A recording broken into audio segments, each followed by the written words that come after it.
Appointed personal privilege from Senator Petty.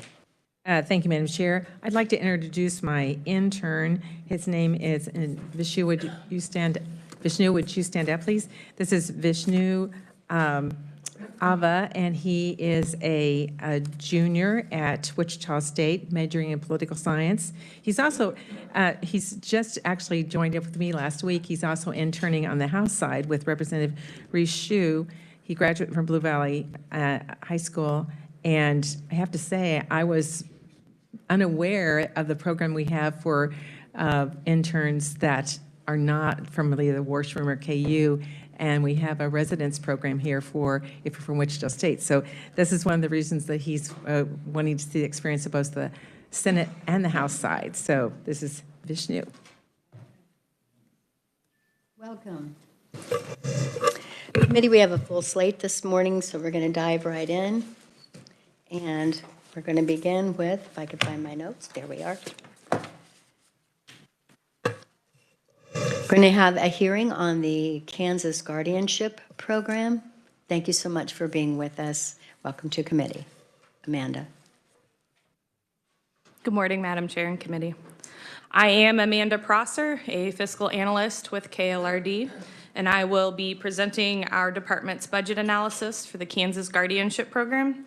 This was presented to the House Budget Committee for Social Services last Wednesday.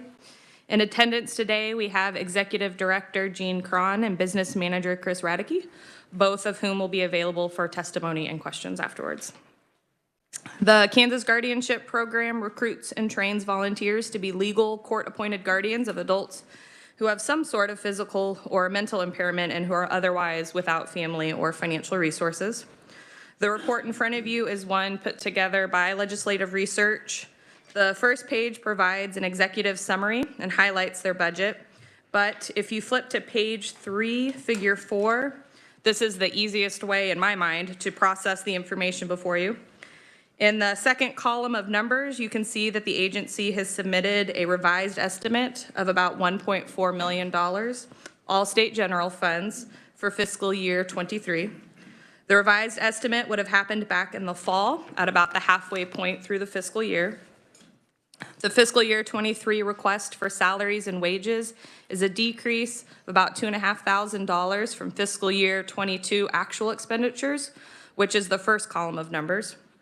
Interestingly, with how KLRD puts this together, what you cannot see in the table is that the revised request, which is that second column, is a decrease of about $22,000 from the amount approved last session.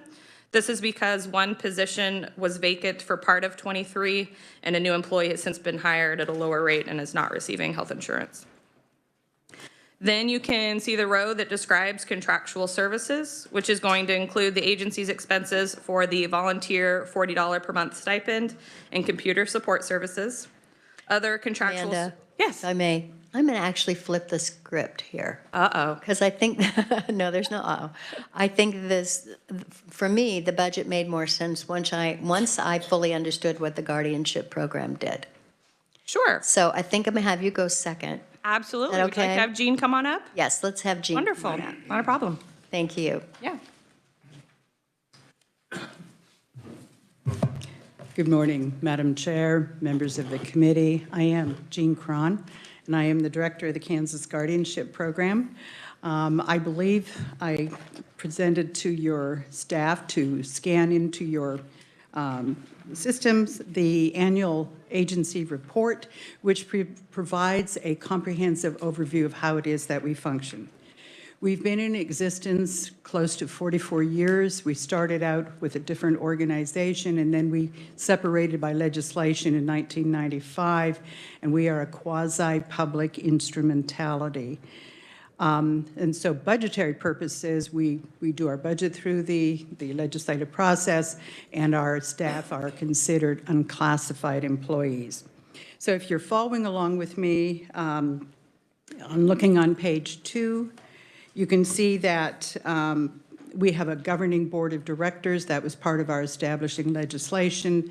6 are appointed by the governor and 1 by the Chief Justice. Annually, we are required, again by our statute, to provide a report to the legislature and all the related parties that we work with. So to just sort of do a quick walkabout or walk through on what we do, there are people in our communities who do not have family members, excuse me, who are able or appropriate to be the guardian for their vulnerable adult. And in those certain situations, in that one sliver of the puzzle, then those individuals, if there is an investigation of abuse, neglect, or exploitation, referrals may be made to us for a guardian nominee. There's an eligibility criteria for the people that we serve. They are Medicaid recipients or eligible for Medicaid, and again, family not willing or appropriate. So we work in most of the counties across Kansas. What we do is we recruit, retrain, and provide ongoing support and monitoring to those individuals in your communities who step up to do this. We work with, at any given time, about 730 volunteers and work with about 1,225 folks at any given time.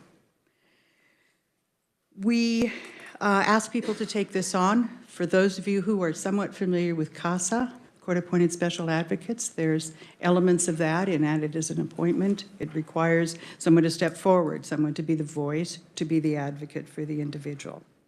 There is a screening process for our volunteers. There's an application. We do a criminal background check as well as the adult abuse and the child registries at the state level. And if there's a licensure, we also verify that. So there's an involved process to screen, get a sense of who you are, what you are about, why it is you would consider doing this. And then we work ongoingly to say, once we get a referral, here's how we do the matching the individual with the person that needs that advocacy support. One of the things that I think I'm proud of is the fellow Kansans who step forward to do this. About 45% of them have done it for 10 or more years, about 70 who've done it for 5 or more. So these are folks in your community that stand forward and say, I want to help be a voice for someone who's vulnerable. I mentioned the referral process that's made to us. The courts obviously are involved, and then once the hearing and the appointment has occurred, then we step forward again. We invite volunteers to provide to us a monthly report. That's tied to the stipend that Amanda was referencing. They send us a report, and then we can provide that as a recognition that there are out-of-pocket expenses. So advocacy involves providing consent. It may be medical consent, it may be housing, those kinds of things that would require more of a contractual component to them as opposed to those sort of more individualized personal care pieces. As you can see in our report, there's statistics about who we serve. We serve adults only. They can range from 18 to 90s. I think, not sure if we have hundreds at this point or not. We serve individuals who have an intellectual developmental disability, aging-related, mental health concerns, traumatic brain injury, all of which can come under the purview of what the court's definition is about whether a guardianship is needed or not needed. The latter part of my overview on page 7 simply tells a story about one of the people that is served through the program. It's a young man. Family situation was not good. He didn't have the supports he needed. He didn't get to school. He didn't have access to the kinds of services that would have been available to him because of the family situation. Ultimately, there were reports made to Adult Protective Services, and a referral was made to us. He is doing so fabulously well with the support of this particular volunteer that he has gained confidence. He's reestablished relationships with his grandparents that had been severed, and he's a young man that I think in not very long may be able to go back to court and say, I've had this support, I now can make my own decisions, I've got a network of people to help me do that, and I'm asking for this guardianship to be terminated, and that is part of the legal process that can happen. The last page is what our budget is for last fiscal year. And I think not to usurp Amanda, the agency is embracing the governor's recommendation. Stand for questions, clarifications. Committee, are there questions? Senator Thompson. Thank you, Madam Chair. Thank you for your presentation. Is the consensus or the group of people you serve pretty stable number-wise from year to year? Or does it fluctuate quite a bit? It does fluctuate. When I give you a capture a picture today, it doesn't reflect that we have served individuals who have passed away, who maybe have moved out of state or restored. So if I looked at the aggregate for last fiscal year, we served a total of 1,346 different people. But yes, there is some fluctuation as we add people, and sadly, as people pass away. I know, and you mentioned the IDD community is part of that, so it's probably 5,000 or 6,000 out of that group that's IDD? Or you serve a portion of the IDD? Because I know the IDD wait list, maybe I'm conflating that, is about 5,000, 6,000 people.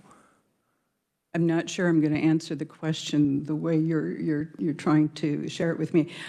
Not all individuals who have intellectual or IDD diagnoses or part of their lives necessarily may need guardianship. Okay. Got it. This is when there's a certain set of circumstances that come into play. About how many do? I'm just curious. Sorry, Madam Chair. Senator, I don't have that information. Okay. Thank you. Thank you, Madam Chair. Senator Baumgartner. Thank you, Madam Chair, and thank you for being here. I'm looking on that last page that you made reference to, and for actual fiscal year 21, the number of volunteers that provided guardianship or conservatorship services were 771, and that dropped by about 5 or 6% for our actual FY 22. Can you explain the drop and the anticipated increase for this fiscal year and next? So one of the factors that none of us contemplated is what it would mean with the pandemic. So that would be one component where people maybe said, I'm not interested in serving anymore. We may have volunteers who retire from this activity and aren't ready to continue. Obviously, this is a people activity and project, and so during that time period, we build our contact pool for developing contacts for volunteers, and COVID certainly slid us some significant curves because we couldn't do it in the way that we had.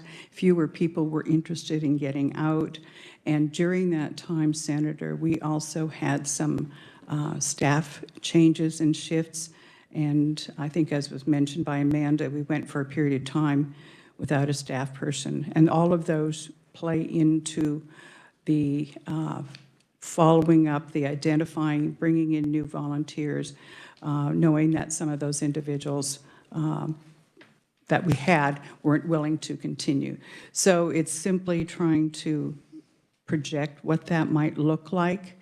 I will add that we've had some significant staff changes and shifts that have left us with some vacancies, and all of those, Senator, affect our ability when we're out in the field. And so I was trying to be realistic in what I was putting forward to not superinflate, but to reflect the actual experiences. Just two more questions, Madam Chair. I'm looking at your cost per day per all adults, and it jumped from $2.58 to $2.80, or 2.8 for the actual for 2022, but you drop it back down to 2.58. So how is that going to be possible for that target of dropping it back down to the actual of 2021? It's a really good question. A long time ago that I did those projections. I think more realistically, Senator, that those are probably going to stay the same or go slightly higher. At the 280? Yeah. Okay. And part of that, because our budget, we also received the state employee salary increase. And so that added to our baseline, for which we were grateful. And so if you serve slightly fewer people and you have slightly higher costs, your cost per day. And Senator, that's really an aggregate of, if we took the whole year that we served folks, took that and divided it into our budget by 365. So obviously some of the folks that were for a shorter period of time, that would not be exactly the same number, but it was just to try to give some type of reflection. Okay. My only other question, Madam Chair, is that going back to that number of volunteers, was it significantly higher in fiscal year 2020 than the 771? We've basically, that number has stayed between the number you were reading there and about 750, 760. Okay. Thank you very much. Jean, I have a couple of questions for you. So how do we know that they have no relatives and they have to become a ward of the state? Is that through the courts only, or how do you know that? It's a twofold answer in that when Adult Protective Services, or when we can also take referrals through the state hospitals, when somebody is in Osawatomie, Larned, KNI, Parsons, part of the process that the social workers need to go through is doing that eligibility review, looking at who are the pardon me, who are the individuals in that person's life and what is their involvement. So it may be that people have family, it may be that family is estranged, it may be that family is out of state, it may be that family has been exhausted and not willing to step forward, or pardon me, in some cases, not having any family at all. So when the case is then prepared to go to court, part of those pleadings or in the petition, that information is shared. It's not, on rare occasions, when notices about this activity, this hearing, this trial are going to occur, that somewhere out of the woodwork, all of a sudden somebody hears about this and somebody makes themselves aware. And in some cases, family may not have been providing what they needed, or may have been potentially the person that perpetrated the abuse, neglect, or the exploitation. What is the average age of the adults that are part of the guardianship program? The age breakdown, Senator, is on page 4, and I would say it's between 18 and 60 is about 57% of the people that we serve. So I didn't do the aggregate that way and break it down, I'm sorry. Okay, that's all right. And then you had shared with me that there are 10 FTE full-time employees. Everybody else are volunteers that are taking care of these people. How does one become a volunteer? We could walk through that with you, Senator, and invite you to volunteer. Everybody can. You all have that opportunity. We do that through public presentations. We speak to service clubs. We work with and try to find those players that already have some understanding or some empathy or some knowledge and want to step forward. And sometimes it's just somebody you happened upon and you invite to be a part of that. So if you had an interest, for example, we'd tell you more about what does that mean. We talk about that screening process. We'd say, here's what's involved in that commitment. We don't assign a person to you. You have an opportunity to tell us the type of situation you may be willing to work with. We look at the volunteer's background. Some people have maybe worked in the system someplace and say, I'm really interested in working with individuals with mental health or with aging related or any number of things like that. And of course, I'm assuming there's a background check, et cetera. Right. So when we talk about housing, food, all of the things that would need to be done to kind of help these folks, where does that come from? Do they live in the volunteers' homes? Where do they live? So part of our review conflict of interest is that we do not have volunteers providing that direct support and service. In fact, you have to look pretty closely at the statutory part, but also what reflects conflict of interest. So the individuals, if you look again further on in the report, it shows where they live, where their residences are. I'm going to say close to 65% live in some type of community residential, meaning they are in an apartment, they're in their own home, maybe they're in a group home, and then others live in nursing facilities for mental health, nursing homes for long-term care, and then state hospital. So no, they do not live with the volunteer. Most of the individuals, when Senator Thompson was asking about the IDD waiver, most of those individuals would be able to be, were eligible and are on that waiver, and or they're working through the crisis piece to see if they can get that support and service. I think where, to sort of bring that full circle, Senator, is to say that what is important in decision-making, for good decision-making, is the availability of supports and services that you can tie in to whether it's mental health, whether it's medical, whether it's dental, whether it's residential supports, whether it's job supports. All of those things come into play in someone's life, and so they usually or attempt to try to tie them into some kind of structured setting that's within the system or systems. And finally, what do you, I guess, I'm looking for, what is success of the program? What's the goal, I would think, to help these people, as you said, to go back and say, hey, I think I'm independent now, I don't need guardianship, and if so, what percentage of folks does that actually do that? It's a fairly small percentage that goes back and the court relieves a guardian of their responsibility, and it depends on the person's life circumstances. It depends on what the circumstances were when they entered the program. For this young man, he needed a lot of support. He needed somebody that could make those decisions to access the services that weren't happening for him. Through those, he became more introspective. He gained some depth. He had a guardian who worked with him where he was, saying, here, I can help with this process. Here's the information you need. And on occasion, that person had to make the decision. But a relatively small number goes back for either restoration or termination of the guardianship. So they are just basically permanently in the guardianship program? Potentially.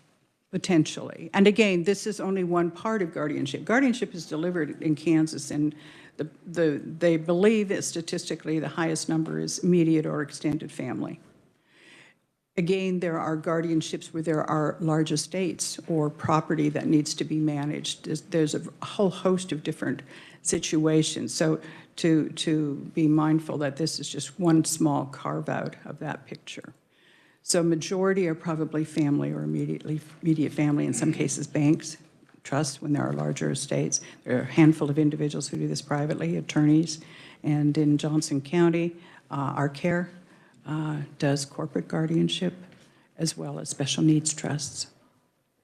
Jean, thank you so much. And for me, it really helps to hear exactly what they do, because I had no idea what the guardianship program was. Thank you very much. And now, Amanda, if you could come back to the microphone. Thank you for indulging the chair. Please proceed. I don't have much more to add than what you see before you, but I did want to address Senator Baumgartner's question, because it was an error on my part, and I'm glad that she brought it up. On page 8 for the performance measures, she had asked about the average cost per day per all adults served, and I did double check those numbers that say $2.58 for 23 and 24. Those numbers should be $2.92. So they do go up. But otherwise, as far as the budget goes, you have everything in front of you, and I don't really have anything else to add. And I can stand for questions if you have any specific. Committee, do we have any questions for Amanda? Seeing none, thank you so much. Committee, we are going to vote on the budget for the veterans and the guardianship. We heard about the veterans last week. Do we have any questions before we vote for the Veterans Department, because they are here and ready to answer any questions? All right, seeing none. Oh, yes, Senator Baumgartner. Thank you, Madam Chair. I I'd like us to have a little bit of a clarification with regard to, it's on page 14, it's number 9, it's the enhancement on cemetery salaries. It said that the agency is requesting the additional almost $178,000 SGF in order to continue funding existing positions. So 2 equipment operator positions were added for fiscal year 2023.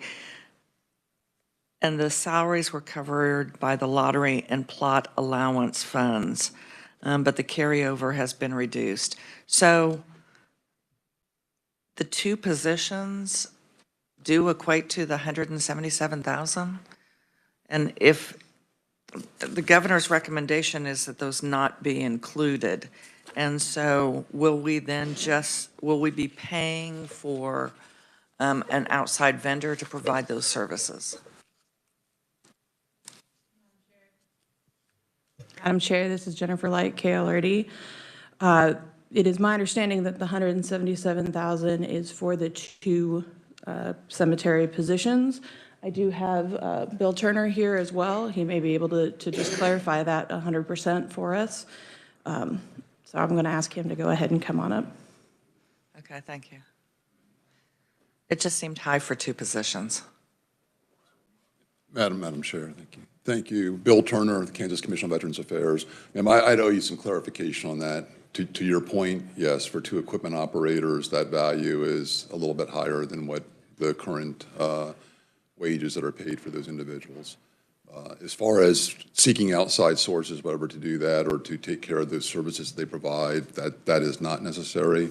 We support the budget as the governor has recommended. We will be able to handle the workload that we have at the cemeteries, and as we have done on some occasions, we will help shift resources around where needed amongst the cemeteries based on current schedules and where they're seen with interments. So we are good with it, ma'am. If I might, just one final question. So when you say shift folks around, I mean, these cemeteries aren't located side by side. So are you talking that some folks would be driving several hundred miles to do the work? In some cases, we do, yes, ma'am. And then in some cases, we rely on those that are in close proximity from the veterans' homes, as in this case down there in Winfield at the State Veterans Home there. We have equipment operators there and folks there that kind of mutually support one another in operations. Okay, thank you. Thank you for that clarification. Are there any other questions? Senator Blasey. Well, we have the commissioner here, or I guess staff, but on page 10, the governor's recommending 2 additional vehicles that the agency didn't request. Is there a reason why she would do that? This is number 6, the governor's recommendation. Yes, sir. So this was a follow-up discussions that we had during the process when they were arriving at the final budget with the governor's recommendation. The 2 vehicles are designed at our central office, where we have now a director of operations and a communications outreach, a public affairs person, and myself. We do not have any dedicated vehicles at our central office right now. So when I go about travel, or of our operations folks, or they go out to these different locations where we have distributed veteran service reps at 15 different locations around the state, the homes, the cemeteries, and to outreach events and coordination I do with other agencies, it's a matter of us renting cars, in some cases multiple cars, going out to do services there to support those operations. So that was the driving force there, the intent behind those vehicles.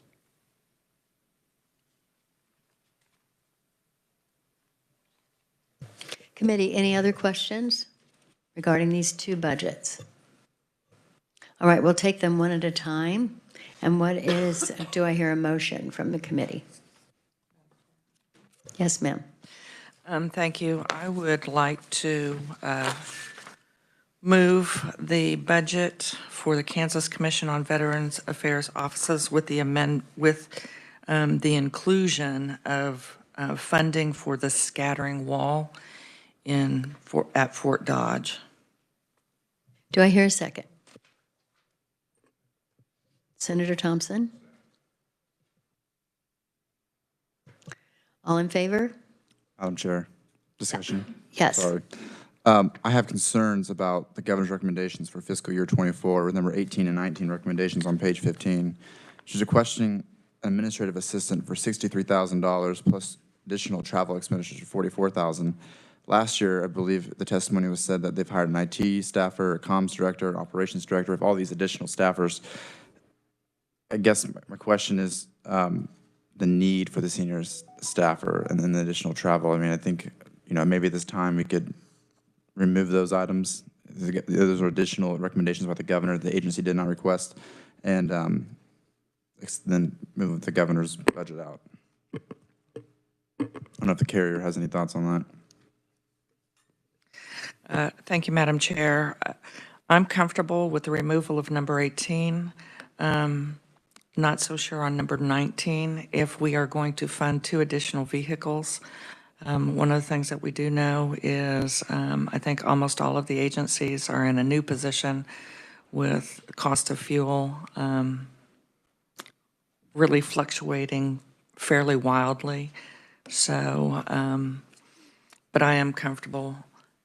I can live with those 2 changes, and so would modify my motion if my seconder is willing as well.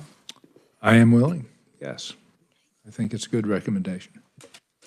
Committee, you've heard the modification of the amendment and the second. All in favor? Aye. Opposed? No. The ayes have it. And now we'll move on to the, Me, Madam Yes. Chair?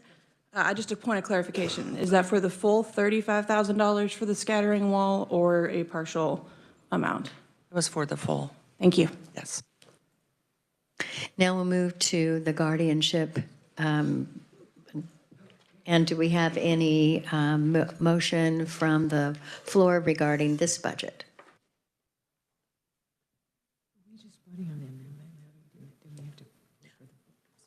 Yes, my correction. Thank you, Senator Petty. We voted on the amendment on the Veterans Bill, but we haven't actually voted on the budget with the amendment. All in favor say aye. Aye. Opposed? No. The ayes have it, and now we are moving to the budget for the guardianship, and do I hear a motion? Madam Chair, Senator Thompson. I move to pass this out or forward it, I guess, to Ways and Means, whichever is the appropriate motion for that, favorably. Do I hear a second? Senator Baumgartner. All in favor say aye. Aye. Opposed? It will be moved out favorably to Ways and Means. Committee, this is all the business that we have for today, so we are adjourned. Oh, I forgot. Yes, I'm sorry, Jennifer. Jennifer is going to tell us one quick thing. Thank you, Madam Chair. We did provide a piece of paper on the House Budget Committee and the Senate Subcommittee report out procedure. Since this is the first time we're doing it this year, we just want to make sure that everybody is aware of how the procedure works. All of the members will be emailed a copy of the Budget Subcommittee report by noon the day before the budget is scheduled to be reported out. On some occasions, the recommendations will occur the day immediately prior to the day the report out is scheduled, which we do not have that issue in here. So if you have no issues with it, you do not need to reply. The absence of a reply will be considered agreement to forward the report to House Appropriations or Senate Ways and Means. If you want to comment on the recommendations, all replies are due to the fiscal analyst by 5 p.m. on the day before the budget is scheduled to report out. When we send you the budget subcommittee report, we will also tell you the day it's going to report out. So you have that information as well. Agreement means that the members believe the report is ready to be presented to the full committee. And in the event that you do not believe the report is ready to be committed or to be presented, and you communicate that before the deadline, we will list the member in the minutes for the House Appropriations or Senate Ways and Means as dissenting on the committee report. It's not a replacement for the minority report, so which are still permitted and still submitted. Minority reports may be provided to the appropriate fiscal analyst, again, within the same time frame. But basically, we just want to make sure that you all had a clear understanding of how the subcommittee reports will work and what the chair will be presenting to Ways and Means. Committee, we are adjourned.